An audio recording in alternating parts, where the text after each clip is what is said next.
విడుదల 24 గంటలు గడవక ముందే రాష్ట్ర ఉప ముఖ్యమంత్రి పిఠాపురం ఎమ్మెల్యే కొణిదెల పవన్ కళ్యాణ్ నటించిన ఉస్తాద్ భగత్ సింగ్ సినిమా పైరసీ వీడియోలు ఆన్లైన్లో ప్రత్యక్షమయ్యాయి. ఈ నెల 19న సినిమా విడుదల కాగా 20వ తేదీన ఒక ప్రైవేట్ వెబ్సైట్లో సినిమా వీడియో స్ట్రీమింగ్ అవుతున్నాయని పిఠాపురానికి చెందిన పవన్ కళ్యాణ్ అభిమానులు, జనసేన పార్టీ నాయకులు పిఠాపురం పట్టణ పోలీసులకు ఫిర్యాదు చేశారు. ఈ పైరసీ వీడియోల్ని ఆన్లైన్లో తొలగించడంతో పాటు పైరసీకి పాల్పడిన వ్యక్తులపై కఠిన చర్యలు తీసుకోవాలని పిఠాపురం పోలీసులను కోరారు. ఫిర్యాదు ఇచ్చిన వారిలో జనసేన పార్టీ వీర మహిళ అంకిరెడ్డి నాగగౌరి, అంకిరెడ్డి కోటేశ్వరరావు, కొండపూడి శివ, గండపల్లి గౌతమ్, లావణ్య, మేడిశెట్టి వెంకటేశ్వరరావు, కొండపూడి శివబాల, అంకిరెడ్డి అమృత తదితరులు పాల్గొన్నారు.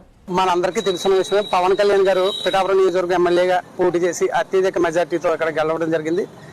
ఆయన స్వతహాగా చాలా మంచి వ్యక్తి. ఆయన ప్రజలందరికీ కూడా మంచి చేయడం బట్టి చాలా మంది పార్టీలో జాయిన్ అవ్వడం జరిగింది. పార్టీలకు అతీతంగా ఆయన వెంట నడవడం జరిగింది. పవన్ కళ్యాణ్ గారి సినిమా ఉస్తాద్ భగత్ సింగ్ అనే సినిమా రిలీజ్ అయింది. 24 గంటలు పూర్తిగా అవ్వకముందే ఆయన సినిమాని తీసుకొచ్చి పూర్తి హెచ్డీ క్వాలిటీతో మూవీ రిలీజ్ అనే వెబ్సైట్ లో పెట్టడం జరిగిందండి.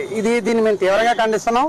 సినీ ఇండస్ట్రీకి చాలా నష్టం జరుగుతుందండి. ఎందుకంటే ఒక కష్టాన్ని మరొకరు దోచుకున్నట్టు అవుతుంది. కాబట్టి ఇలాంటివి జరగకుండా ఉండడం కోసం ఒక మంచి వ్యక్తి సినిమా ప్రజలందరూ థియేటర్కి వెళ్ళి చూడాలని మేము కోరుకుంటూ పైరసీని ఎంకరేజ్ చేయకూడదనే ఉద్దేశంతో మా వంతు బాధ్యతగా మేము పైరసీని ఎంకరేజ్ చేయం, మీరు కూడా ఎంకరేజ్ చేయొద్దని చెప్పేసి తెలియజేసుకుంటూ పవన్ కళ్యాణ్ గారి సేవకులుగా, ఆయన అభిమానులుగా, ఆయన పార్టీలోని వ్యక్తులుగా, ఆయన క్షేమం కోరుకునే వ్యక్తులుగా అలాంటి వ్యక్తి 10 తరాలు చల్లగా ఉండాలని కోరుకుంటూ ఆయన సినిమా పైరసీ చేసిన వ్యక్తుల మీద కంప్లైంట్ ఇవ్వడం జరిగిందండి.